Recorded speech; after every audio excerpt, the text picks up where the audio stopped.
and welcome to SST with Tejendra sir. Today we will learn Standard 10, Chapter number 10, Agriculture.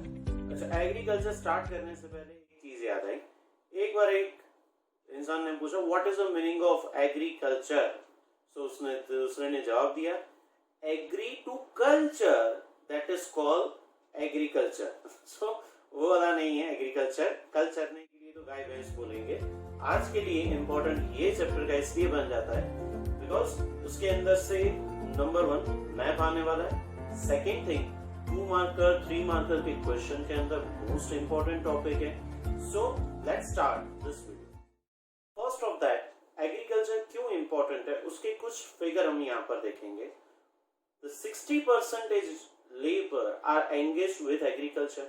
Even 22% of our national production agriculture based होता है and 18% of they are contribute to export. So that is why agriculture is a majorly important thing.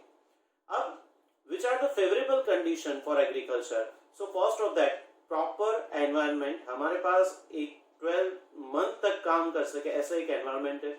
Chapter number 8 के अंदर हम लोगों ने देख चुके हैं कि they are the different types of soil. So different types of soil, तो उसका बेनिफिट क्या होता है. डिफरेंट टाइप की सॉइल में हम लोग डिफरेंट टाइप के क्रॉप ले सकते हैं. एटमोस्फियर प्रॉपर है हमारे पास. Then a farmer they are doing this job from generation by generation. So this is another benefit for us. The next point is the government also interested to do this agriculture activity and improve them. So these are the favorable condition. But still we have some problem for agriculture. First of that, a farmer they are not so much rich and educated. So एक गड़बड़ यहाँ से start होती है. वो rich नहीं है, educated नहीं है, तो फिर अपने टेक्नोलॉजिकल इंस्टीट्यूशनल जो भी रिफॉर्म्स है वो एक्सेप्ट नहीं कर सकते, या फिर जो उनको पता है वो पैसे खरीद कर वो चीजें नहीं ले सकते. एक प्रॉब्लम ये. Then second one, there are so much limitation in irrigation. India के अंदर irrigation के लिए till today only 1/3 area of agriculture get irrigation facility. That means 2/3 of area are dependent on monsoon. And everyone know that आओ मेघ राजा, अपना मेघ राजा, that means monsoon ऐसी चीज है जो constantly फ्लक्चुएटेड होते रहता है, या फिर बहुत ही कम हो जाता है, कभी बहुत ज्यादा हो जाता है, तो प्रॉपर रेनफॉल नहीं होता. सो दैट इज व्हाई एक ये उसके लिए कंडीशन वर्स्ट बन जाती है. Then also they are dependent on local land owners या फिर मनी लॉर्डर्स जो होते हैं विलेज के अंदर, उसके ऊपर डिपेंडेंट रहते हैं. उसका इंटरेस्ट लेवल ज्यादा होता है, तो ये सारे उसके लिमिटेशंस बन जाते हैं. So that is why we can not develop our agriculture as we want. So this is a new and important topic. इस टॉपिक का नाम है टाइप्स ऑफ फार्मिंग. सो किन किन टाइप्स की फार्मिंग यहाँ पर होती है ये डेफिनेशन भी हमें देखनी है. अब ये ऐसी डेफिनेशन है जिसके अंदर 1 मार्क से लेकर 4 मार्क तक के क्वेश्चन बन सकते हैं. 6 टाइप के ये टाइप्स ऑफ फार्मिंग है. तो इसके लिए हम लोग एक पीपीटी जैसा बनाया जिसको हम लोग प्रॉपरली देखेंगे. Okay, now we will start types of farming. First is the subsistence farming. According to farmers' lower income condition, they cannot costly seeds or fertilizer or pesticides. So farming production is just sufficient for his family, which is considered in the maintenance of this family. It is called first of subsistence farming. And the second types of farming, it is called dry farming. So dry farming क्या होती है, जहाँ पर where the rainfall is inadequate, irrigation facility are the less, are the farming dependent only rain. This farming is known as a dry farming. Only one crop taken through the humidity. पूरे साल में एक ही crop ले सकते हैं. वो भी generally याद रखने के लिए आपको बता दूं कि ज्वार, मेज, मिलेट जैसे क्रॉप उसके अंदर लिए जाते हैं. Now another one is a wet farming. So wet farming, in which region heavy rain and adequate facility for irrigation are available, that which place is farming done, that called wet farming. Shifting farming, Here is a forest are burned and clear and farming carried out there. Where soil fertility reduced, that area abundance, and the same method is applied to start farming at another place. This called shifting farming. It is also called burn and slash farming भी बताया जाता है. Plantation agriculture. This is a special type of agriculture. Here crop are rare with the great care in this type of farming, and it is a necessary should to be more capital investment, skill, technology, knowledge, machine, and another types of facility. So that is why we get the better performance from this agriculture. Intensive farming. Intensive farming is a mechanized by farming through the utilize of increased irrigation, use of chemical, fertilizer, insecticides, and other mechanical. Now we learn that is a farming method. देखो इससे पहले हमने क्या देखा था, types of farming.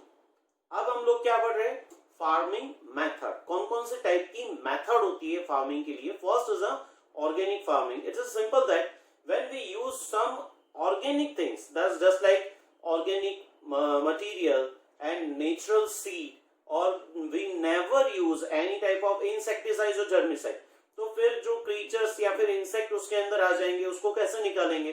तो उसके लिए we never use any type of chemical. यहाँ पर ऑप्शन हमें दिए जाते हैं. We can use that butter milk, ये उसके अंदर यूज किया जा सकता है, या फिर यूरिन ऑफ काउ, गौमूत्र डालकर भी इसको कर सकते हैं. एंड बायोटिक प्रोडक्ट जो होते हैं उसी को यूज करके ऑर्गेनिक फार्मिंग किया जाता है. So it is a costly, but in today time we know that कि भाई ये कॉस्टली होते हुए भी लोग इसके लिए ज्यादा पैसे दे सकते हैं. So after that agriculture farmer get the more benefit. पैसा पैसा पैसा, मनी मनी मनी उनको मिलेगा. So that is why they can do this things easily. अब एक नेक्स्ट टॉपिक होता है उसका, that is a substance farming. Substance farming that is a soil fertility retain over the long time and care taken for crop rooting. जैसे कि बार बार crop change किया जाता है, जैसे कि एक बार पल्सेस लिए गए तो दूसरी बार ग्रीनरी ली जाएगी या फिर कोई दूसरे टाइप के क्रॉप लिए जाएंगे. तो इस तरह से क्रॉप का रोटेशन किया जाता है. उससे जो लैंड होती है उसकी फर्टिलिटी भी इंक्रीज होती है और ज्यादा बेनिफिट भी मिल सकता है. और इससे फिर से समझ लो, इसके अंदर केमिकल फर्टिलाइजर रिड्यूस किया जाता है. देखो बंद नहीं किया जाता है, सबसे कम यूज किया जाता है. अदरवाइज यूज विथ सेंस, ये उसके लिए टॉपिक यहाँ पर देखा जाता है. और last one that is a mixed farming. So what is the meaning of mixed farming? It's a easy one. With agriculture they are doing animal husbandry, dairy production, या फिर पोल्ट्री, या फिर फिशरी, जो जो उसके साथ अनदर बिजनेस चलता है, that is called mixed farming. अब as per season we can classify our crop in a 3 type. First is a zaid crop, जो होता है गर्मियों के टाइम में, that means समर के टाइम में. सेकेंड नंबर आएगा उसके बाद kharif crop, that is about in monsoon season पर होने वाला crop. And third number is a rabi crop, जो विंटर के अंदर होता है. जनरली zaid क्रॉप के अंदर ककुम्बर, मस्क मेलन, वाटरमेलन, जो गर्मियों के टाइम में हम लोग जो खाते हैं वो सारी चीजें, मतलब जिसके अंदर वाटर ज्यादा होता है वही क्रॉप ज्यादा ग्रो होते हैं.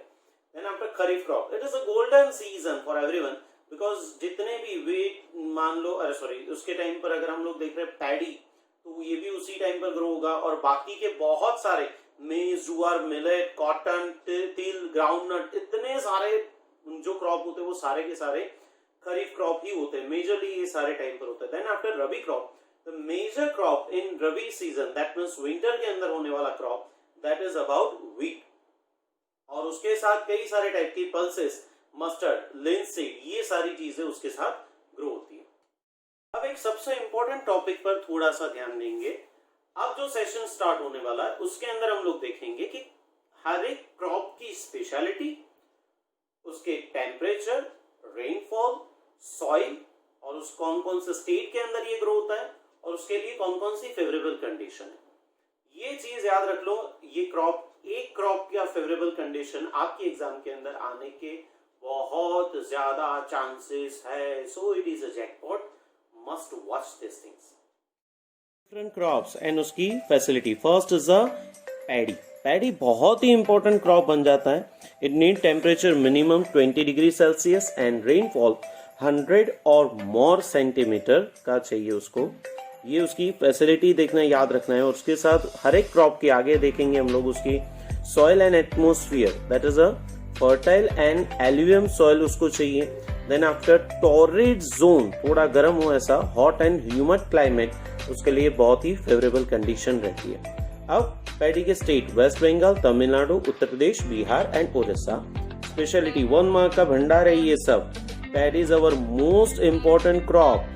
A large majority of the world and about the half of the population of India use rice, मतलब पैडी में से निकलता हुआ है rice.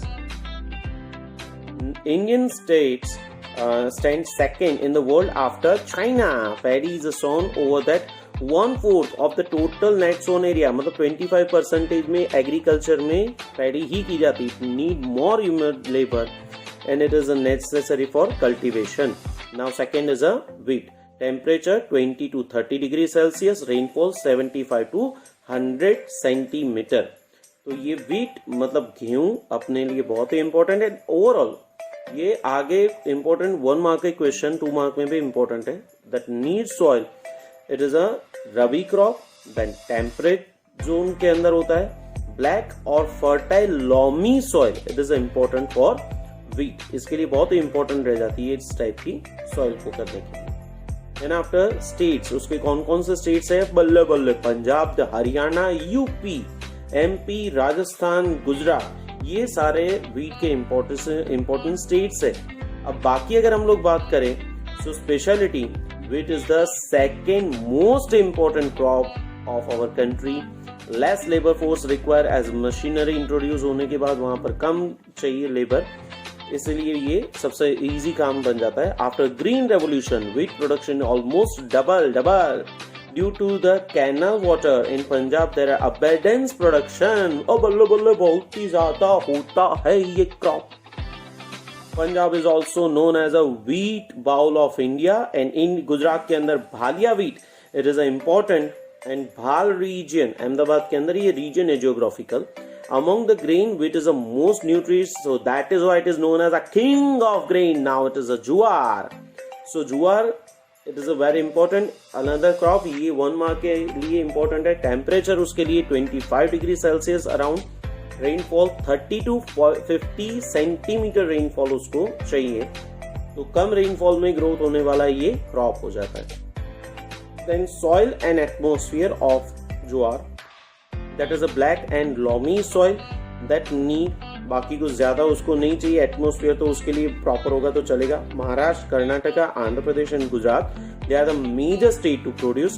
Jowar the most produced grain in India after paddy and wheat, and it is kharif and rabi both type of crop. In Gujarat, maximum production of jowar in Surat and Tapi district.